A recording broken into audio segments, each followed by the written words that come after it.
Hi guys, welcome back to the channel. Today I've got 5 replays in the independent Era 2 tech tree medium tank, the Type 74E. Now if you do like the video, as always don't forget to like and subscribe down below as it really does help out the channel.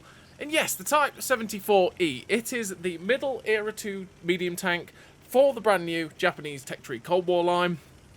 What's it like as a tank? It's pretty good. It's a pretty good tank. Is it outstanding? No. Is it bad? No. It's just kind of there. It can stand up for itself. It can have very nice games. You're going to see that. Its DPM's pretty decent. Its gun handling's good when you're in the siege mode, but that's probably one of the downsides to the vehicle is that you have to be in the siege mode to get good gun handling, and that can mean the tank can be a little bit awkward. And generally, yeah, the good thing for the Type 74E is that it doesn't really take long to get used to it.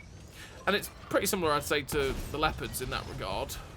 And probably the MX-30s, to be fair. Maybe the M60s as well. But it's basically the same tank. You play the Type 74E, you're playing the exact same tank, the exact same feel as the tank before it, as the Type 74. So it doesn't take long to adjust and adapt to the vehicle. The thing with the Type 74E, from the standard Type 74, the entry vehicle, to the Type 74E, you do feel a step up. Even though you feel like you're playing the same tank because of the looks and stuff like that. And the step up is because the DPM gets way better. The accuracy generally feels nicer outside of the siege mode. And just the general feel of the tank feels nicer because all the statistics are just that little bit nicer in general on this vehicle compared to its previous counterpart. As opposed to going up to the Type 74G, which, trust me, there is very little difference between the two tanks, and you don't feel like there's any step up whatsoever when you're moving up to the top era tank, other than a little bit extra hit points and maybe a little bit better gun handling on the move while outside of the siege mode. But you do feel that step up and that sense of progression that you want to feel with the tech tree from moving up from the Type 74E to the Type... Well, it's from moving up from the Type 70 to the Type 74E, which is good. And that's because this vehicle has a 60 km/h top speed, with a 25 km/h reverse speed, 720 horsepower engine, is 18.95 horsepower per ton ratio, which means, again, you've got very similar mobility to the Type 74. The mobility is pretty decent. That's the best mobility you're going to get on this vehicle unless you run traction system or powertrain, because you only have one engine module on this vehicle, same as it goes all the way up the line pretty much. You've got 52.32 degrees a second on the hull rotation while stock, because we are playing these first two games while completely stock. Ground resistances that don't hold the tank back whatsoever, like a lot of Cold War vehicles. 543 meters of view range, which means you can spot for yourself pretty decently in the Type 74E. 46.22 degrees a second on the turret rotation speed, which is a lot faster than the previous Type 74, which is nice. And that is still slower than the tracks, though, with the setup that we run, so be careful of that. 0.71 accuracy during rotation is it's alright. It's not bad, it's not good. But 1.75 accuracy during movement is pretty decent as a combination. It means that the aim circle doesn't bloom out quite as badly as it does on the previous tank, which is a nice feel for the Type 74E. You've got 1.93 second aim time, which means the gun does aim in pretty quickly. And then obviously the gun handling is amazing in the siege mode, as we finished that first game with 5.9k damage, 2 kills, 816 assistance with the Confederate in the first class. Decent game there for the Type 74E while completely stock. But yeah, so when you're in the siege mode, naturally the gun becomes a laser. The gun is fantastic, the dispersions are non-existent, the aim circle doesn't bloom, it's lovely. But outside the siege mode, that 1.93 second aim time is pretty decent, and because the accuracy during movement rotation isn't too bad, your aim circle isn't actually that big even outside of it. It's just that the gun for some reason feels really derpy at times outside of the siege mode, even though you've got 0.28 accuracy at 100 meters, which is super duper accurate. So we've got 12 degrees of gun depression when you use the siege mode. When you're outside of the siege mode, I believe it's 6 degrees of gun depression. There's nowhere to tell us that, but I believe that's what it is, what I've seen somewhere. So 6 degrees of gun depression, which can be a bit limiting, which is why, again, when you're on those ridge lines and using those ridge lines, you're going to be using the siege mode. You've got 5.25 second reload on this tank while stock, which is 5.2k DPM. So you've got about 258 DPM actually better than the fully upgraded Type 74 before you, which is very nice for the vehicle. But unfortunately, when you're stock, you do have this gun, which is the same stock gun that you use on the previous tank, which has 347 penetration on the standard APFS-DS round, which is poor, very, very poor. Will struggle to pen quite a few vehicles in this era, especially the mid to late era vehicles. You got 250 penetration on the HE though, which is lovely, same as the previous tank. And you want to use and abuse that wherever you can to maximize and make the DPM insane if you need to. Also is great for damaging people's modules when you pen them, setting people on fire, that good stuff. You really want to use and abuse the HE if you can. It goes for quite a few vehicles in Era 2 that have that ability, because you can just trash vehicles so fast, it's unbelievable. 430 penetration on the heat rounds. Realistically, you're not really going to take the heat because it's not that useful in a lot of situations. 1501 meters a second shell velocity on the standard APFS-DS, with 1173 meters a second shell velocity on the premium heat round, and 760 meters a second shell velocity, sorry, on the HE round, which means the HE round is super slow compared to the standard APFS-DS round. Bear that in mind, you're going to have to give a good amount of lead to be able to hit those targets. So what do I run in terms of a crew and equipment to get those kinds of statistics? Well, I run pretty standard for what I've run all the way up the line, to be fair. Pretty standard MBT crew in the Born Leader, Rapid Reload, Sixth Sense, Steady Aim, Snapshot, Run and Gun, Trap Mechanic, Clutch Braking, Rapid Aim, Advanced Loader, Gun Stabilizer, Advanced Reload. Advanced Reload to use the ammo swapping ability, so I can switch between the standard APFS-DS and the HE wherever I can. The Gun Stabilizer to get the best out of the accuracy during rotation and movement, so that the gun handling is at least somewhat usable outside of the siege mode. The Advanced Loader to get the best out of the reload, get that best DPM. By the way, that's the gun handling of this vehicle outside of the siege mode, which can be so frustrating. All three gun perks to make sure the gun is as good as possible, so I can at least try and hit the shots outside the siege mode. The Rapid Aim to make the truck traverse better on this vehicle, so that it can try and keep up with the tracks a little bit. Clutch Braking to make the general track traverse really quick. Again, you could drop that quite easily for anything else, because the track traverse is already really good, so it might be a little bit overkill, but it's down to you really and how you want to play the vehicle. It's just a general MBT crew that maximizes a lot of different areas of the vehicle so that you feel like you're getting a nice benefit across the tank. But again, with this vehicle, you could quite happily go set up a bit more for camo, take some camo perks, take the camo net if you wanted to just maximise the camo, stay unspotted a little bit easier, and that way you can farm and not get spotted too easily, because the moment you do get spotted, you will get farmed pretty quickly, and it's something you don't really want, because this tank is made of spit and Kleenex.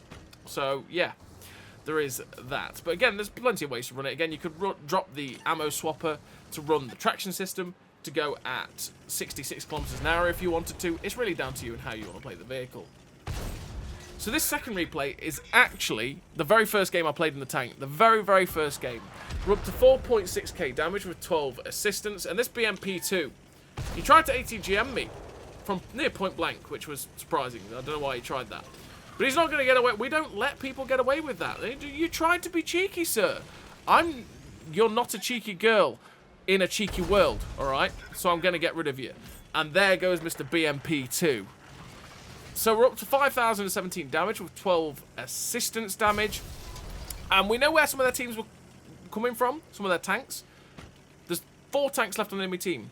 We know where some of them were. They were down at G1, G2. There's 1 or 2 spotted across the way. So we're just going to make our way this way.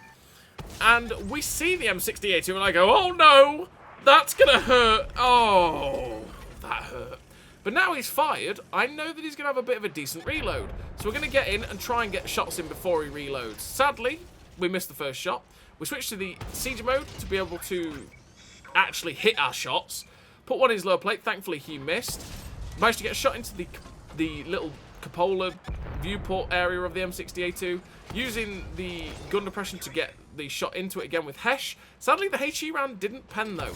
Because that oh my lord, we are Neo! I'm in the Matrix! I'm Neo! I'm the chosen one! Bow down before me! As we dodge the ATGM there from whatever it was over there. It's a Marder 1A1. The M68-2 ends up dying somehow, some way. But yeah, we could fire the Hesh rounds, or the HE rounds, at the cupola there of that M68-2 and quite easily pen it. So that's what we wanted to do, because again, every opportunity you can do it, you want to do it so that you can maximise your DPM. Sadly, the gun handling outside of the siege mode letting us down yet again, as we missed a couple of shots there on that Marder 1A1. But we're going to close the distance, because if we can do that, well, it's what we want to do. Because again, his autocannon will pen us quite easily, but his main threat is his ATGM. So if we keep distance with him, he's going to hurt us with that ATGM. So we load the HE preemptively. Hello! Put a shot straight through his lower plate for 602. Again, that's why we load the HE. Drop around the corner. We can see how far away from him we are. He's backed himself up to a dangerous point, though, past that 100-meter minimum arming distance. But thankfully, my turret took the HE round, sorry, the ATGM round, and we put another HE round through the tank, and then 469, finishing him off. Exactly why you want to use the ammo swapper with HE. The decimation that we did to that poor guy, the evisceration, the HP gone. That's why you do it, because the HE is amazing for that sort of thing. First class, the high caliber, 1514 base XP for 8.8k damage. That was the very first game I played in this tank. Really nice game for the Type 74E there on Hellfire Pass. But now we're on to the third replay. And the third replay, we are now fully upgraded in our Type 74E. So we've got the best gun and the best turret, best tracks. So everything about this vehicle is as good as it humanly can be. So with the mobility is still the same on the Type 74E as it was, naturally. But we've gone up to 54.5 degrees a second on the track traverse, so it does turn very quickly. The ground resistances have got even better, which is mental, seeing as they were basically non-existent as it was. We're up to 575 meters of view range, which means we can spot for ourselves fantastically. 48.65 degrees a second on the turret rotation speed, means the turret does turn pretty quickly here in the Type 74E. And it still doesn't quite keep up with that hull rotation, though. We've got a 5.1 second reload now, which is 5.4k DPM. The DPM is very nice on this vehicle, and again, it's something you want to use and abuse, and especially when you start firing the HE rounds, that's where you're going to have a good time. Hello, little pest. I'm here for you, Pedro. But yeah, the DPM is what you want to be using as much as possible, and that's where the HE rounds are beautiful. Again, it's what you want to do. Use the HE rounds, you'll get even better DPM, and tanks just can't stand up to it at times. So we've got a 0.56 accuracy during rotation now, with a 1.42 accuracy during movement, meaning the aim circle is, again, not too bad while we're outside the siege mode, with a 0.26 accuracy at 100 meters as well, meaning we are really actually quite accurate. But it still likes missing shots, which can be super duper frustrating in the Type 74E. Again, why you want to be in siege mode wherever you can to be able to get the best out of the reload. We've got 1.93 second aim time, which means it does aim in pretty quickly. You're also seeing the gun handling here, by the way, in that siege mode. The dispersions are non-existent. That aim circle always stays aimed in. It's always ready to snap shots. But yeah, that 5.4k DPM is beautiful, and now we've got the fully upgraded gun. We've got the fully upgraded gun from the previous tank, which is always annoying that we have to regrind the same gun. We've got 407 penetration on the standard APFS DS, 430 penetration on the premium heat rounds, which you're not really going to take, to be honest, and 250 penetration on the HE rounds for that 570 alpha damage, which is very, very nice for doing stuff to Sheridans and things like this. So we're aiming for the turret of the Sheridan, because if we hit the hull, the HE is likely to not pen him. But we hit him for over 1,000 damage in 2 shells, which is beautiful scenes for a 105mm gun like this. But yeah, that's the statistics of the tank while it's fully kitted out, while it's fully upgraded. Like I say, in terms of the tank itself, it's a pretty good tank. It can stand up for itself. You can farm up. You can impact games very, very well. It's just one of those things. It's just, there's nothing that stands out about the tank other than it's got siege mode, and that standout fact in the siege mode is just a little bit awkward at times and can be a bit frustrating for the vehicle. But yeah. So this third replay here on Fred Vang, we're at 3.8k damage. We've used this early game position at E4 to very, very good effect. We farmed an ELC even SS12 relentlessly, and I think I was streaming at the time for this replay, and I was basically saying, if you have an ELC even SS12 in your sights and you know where he is, keep him locked in and just try and get rid of him. Because naturally, with the ELC even SS12s, they just vanish. If you let them get away, they do just vanish, and you sit there going, oh boy, where's he gone? Where's he gone? And then before you know it, 1,200, 1,300 damage has smashed you in the side, and you're crying as your hit points have vanished to an ATGM. So if you can get rid of those things and you know where they are, always keep an eye out for him. And that's what I basically did from that position when I knew where he was. I hard focused where he was to keep an eye out for him, and we took most of his hit points. But he got away scot-free with his life because he didn't want to come out, or he'd already moved off. And they started capping, so that's what we needed to get over to, because it's an encounter cap, to try and get over here to distract the enemy team, or just to stop the cap, get damage, win the game. So our team did manage to get in the cap, which stopped them capping. Two of the guys that were in the cap are now behind this rock. So we're just going to try and get in on this T62. He's a one-shot now, so we're aiming up on the T62. Gun depression problems as the shot goes to the moon. And he gets shut down. AMX-30B2, we shoot him in the back, hoping to track him in place, but it didn't quite work out like that. He's getting absolutely machine gunned by a BMP, gets hit by the ELC even SS-12, and that guy also gets shut down. We're up to 5.5k damage, 257 assistance. Sadly, we missed the shot on that other ELC even SS-12, and we don't get the shot into him either, which means he gets away through his smoke screen. TR-125 is the tank that we know exactly where he is. He's spotted down at H8. So we're just going to close... We don't know where the ELC even SS-12s are. Well, we know where one was. So we may as well just close the distance on the one tank that we know where he is. I see the ELC even SS-12 moving. You can see me track it there. But we put one shot into the TR-125 because he's spotted. Second shot in to finish him off. And because the DPM is pretty nice, it takes no time at all. So we're just keeping an eye out to see where that ELC even SS-12 was. And we saw a rocket. You can see me go, whoa, that was an ATGM from over there. Well, we know... I know where he is. He's on top of that. It's the only place he could be. He's on top of that hill. We get spotted. Absolutely. He's on that hill somewhere. And it was one of those where I was sitting there going, but Mr. Heavy, you were on the hill too. How did he not? How did we not? Okay, sure. So we're going to try and climb the hill, but you know, we can't actually get up that little ridge very easily. So in fact, we're going to go round the other way. There's the ELC even SS-12. Our team is capping, so they have to do something. And in fact, their other ELC is trying to do something. We see him moving. We're just tracking where he's going, but there's 3 seconds left. 2, 1, and we win the game via cap. They had to do something to try and reset the cap. Our guys were out in the open. They just didn't bother. So we end up winning the game with the victory. 6.3k damage, 2 kills, 257 assistance. The third class with that 1167 base XP. A pretty decent game there for the Type 74E while fully upgraded on Fredvang. Again, showing what it's capable of. If you put it in those positions where you can just keep firing, keep shooting away, you're going to have a good time. And that's basically what the Type 74s do. They're all exactly the same. They play exactly the same. They're very, very similar, even statistically.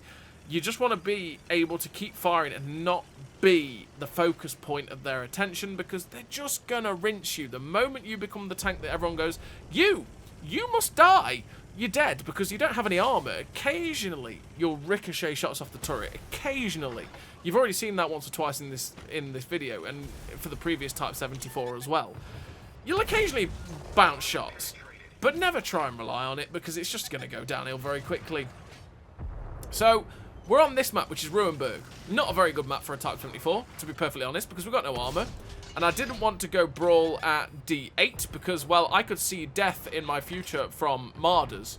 Lots of Marders. There's quite a few Marders on the enemy team, and I didn't want that. But we found one in the town anyway. You try and avoid them, they come like the plague after you. And, yeah, it's just not a good time. But we did manage to get HE round early doors straight into that guy for 567. Again, if you can use the HE rounds, you do it against tanks you can pen quite easily. We ricochet off the turret of the Type 74. I was keeping myself nice and tucked in, so it was quite difficult for them to be able to get shots into me. We put a shot into the Marder there, who actually doinked off us with his ATGM, because we're far too close for him to be able to use the ATGM. We hit the Type 74 in the side with the HE, by the way, for 507. We got 570 alpha. We should have killed that dude, but okay, sure. So we got a shot into the tracks of the the T-80B. I keep calling it a Type 80B. The T-80B. Put another shot into his drive wheel. And I'm just trying to be as careful as possible, because I feel like they are watching this corner, and I don't want to just take a random hit. So the T-80B's pulled back, but oh no. That's a BZ-T-70. Chonk. There goes a lot of my hit points. The Marder drives out, and I'm like, okay, Mr. Marder, your death is now incoming. I will deliver you back to the garage. Good night, son. get out of my game. We're up to 3.8k damage with 915 assistance. 915 blocked. And you can see I'm just keeping myself tucked in this area because I'm expecting the BZT-70 at any point now to just drive around this corner and go, hello friend, I have a big gun and I can kill you in one shot. So he drives around the corner, he fires at one of our team, we've tracked him in place, perfect scenes. We're going to keep him permatracked because we can get 2 or 3 shots into this guy before he reloads. So we do that and I'm starting to go, oh lord, is he reloaded? And in fact, he managed to actually repair his tracks there. I think he used a repair kit to get back from cover, so we couldn't keep him pinned anymore. Sad times for me. We didn't get to get the BZT-70 out and get a bit of payback for loosening all of my hit points out of this game. So we get another shot into the track there as he drove around. It's all about patience. Someone else shoots him. He's fired. So yes, revenge for those hit points. We get rid of him. The RDFLT drives around, he puts a shot in, we load the HE round to guarantee the pen because my standard round was never going to, well, it was a 50-50 whether it was going to kill him in one shot. So we loaded the HE, guaranteed the pen, and finish him off with the HE round. Again, that's where the ammo swapper can be nice. But their team's coming around the corner, and this game's not looking great. This game's gone down to the point of just keep firing, just keep, be like Dory. Just keep firing, just keep firing, just keep firing. I'm going to die.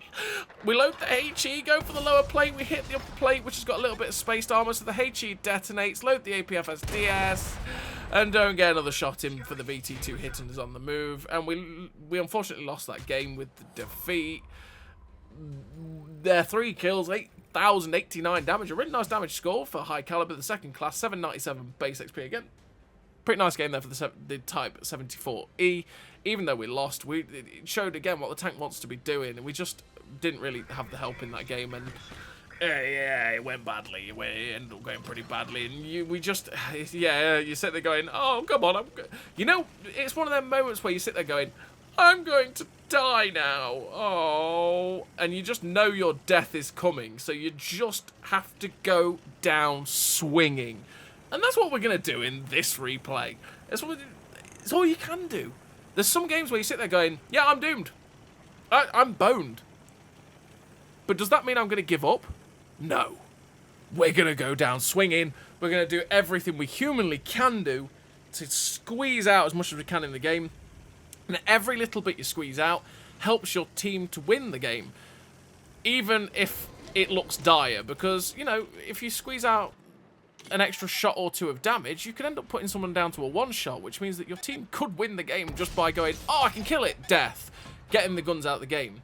So we've come to this position here on Xiaobang, which is always a good opening gambit position, because we can go and farm people up as they cross the JK line. You can shoot the people that camp back at K7, and you can use the good gun depression this vehicle gets to good effect as well. So we've managed to get a little bit of damage on the Bagel Panzer with some HE thrown out. We get a shot into that tank that was back there. And again, we know that people do like to go sit at that rock. Destructible Cover takes my shot and says, haha, you will not hit this tank. It's not allowed. So yeah, people like to sit back there around that veranda there, the little rock. People do go sit behind there, and it's somewhere they always have to keep an eye out for. Always. Because you will take shots from there. The likelihood is there might be something with a big ATGM going, hello friend, I like to hit you and kill you. And again, you don't particularly want that. So you're always keeping your eye out for where the deadly ATGM hunters are.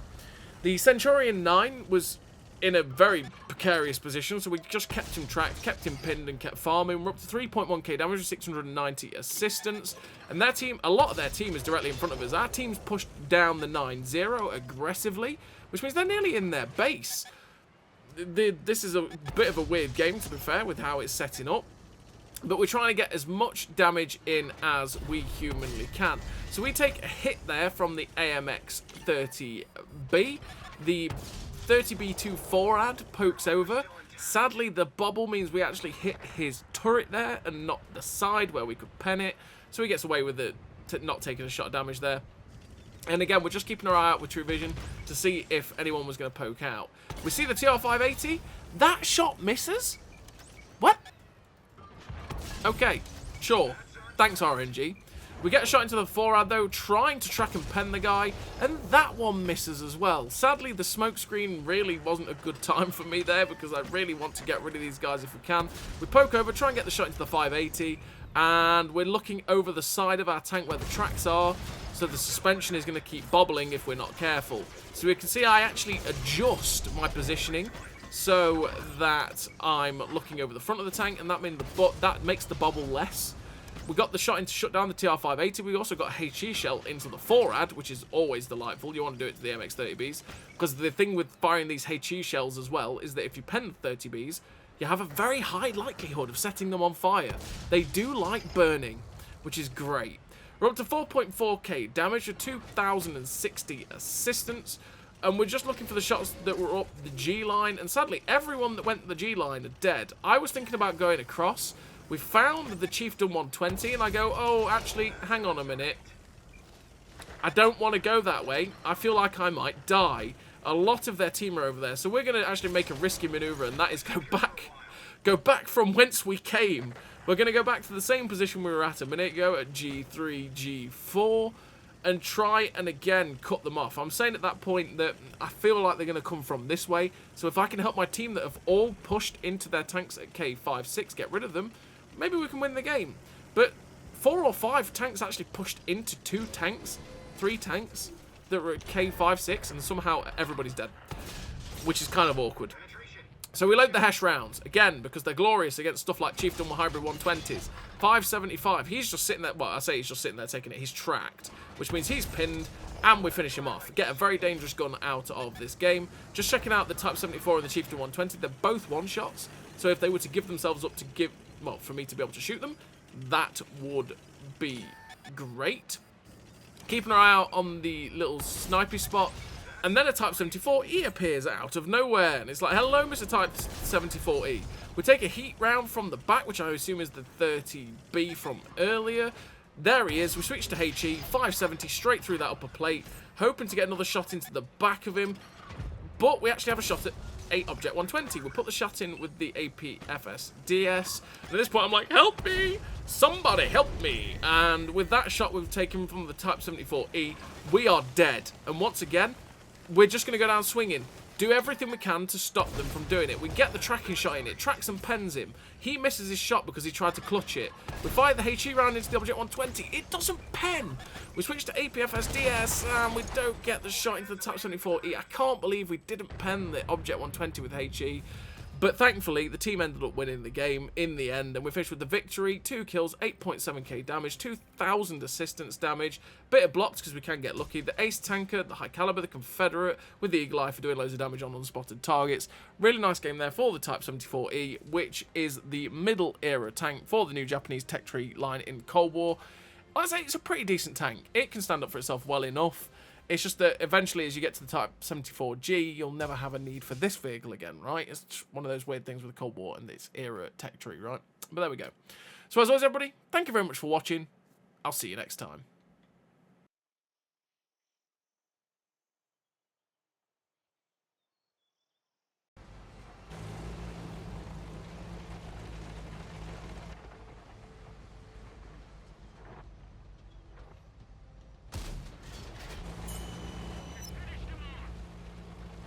A great success!